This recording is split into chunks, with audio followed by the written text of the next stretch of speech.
Friedrich Froebel was a pioneer of early childhood education and an influential educational reformer. He was born on April 21st, 1782, and he died on June 21st, 1852.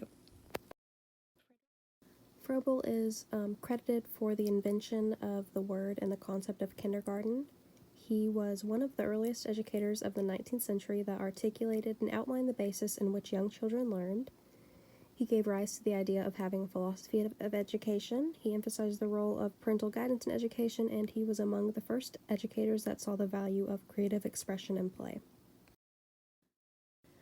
Froebel was a religious man who loved nature, and he believed it was one of God's gifts to mankind, which strengthened his belief in the importance of play. He saw play as the highest form of self-expression in which all humans engage, and although teaching at the time was directed and formal, Froebel believed that children should learn as children and developed a curriculum that would help them develop a love for lifelong learning.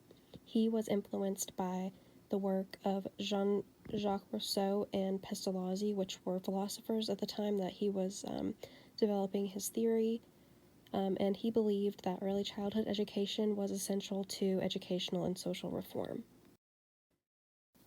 Two of his most popular publications were The Education of Man, published in 1826, and Mother Play and Nursery Songs, which was published in 1844.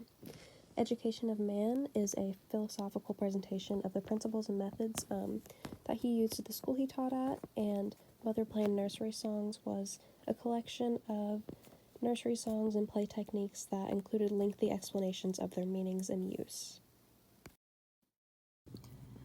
Froebel was the fifth child in a clergyman's family. His mother died when he was young, and he was neglected by his father, so he went to live with his uncle, and he found a passion for teaching.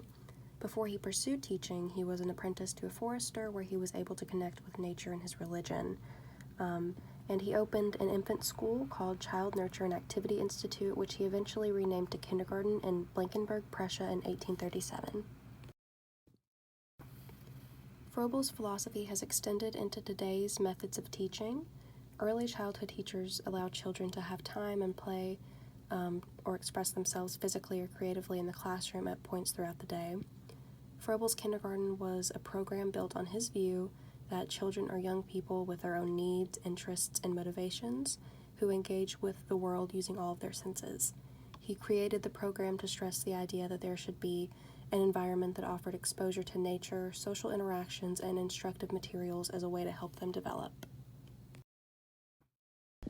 Right, and in this slide I have included some quotes from him. My favorite is the second quote, play is the highest expression of human development in childhood, for it alone is the free expression of what is in a child's soul. I believe that the work Froebel contributed to early childhood education is still in place today, which emphasizes the importance and the effectiveness of his philosophy and the application of it. Froebel was a dedicated educator, and I respect his views regarding children simply being children while learning in an environment that is best suited to their needs.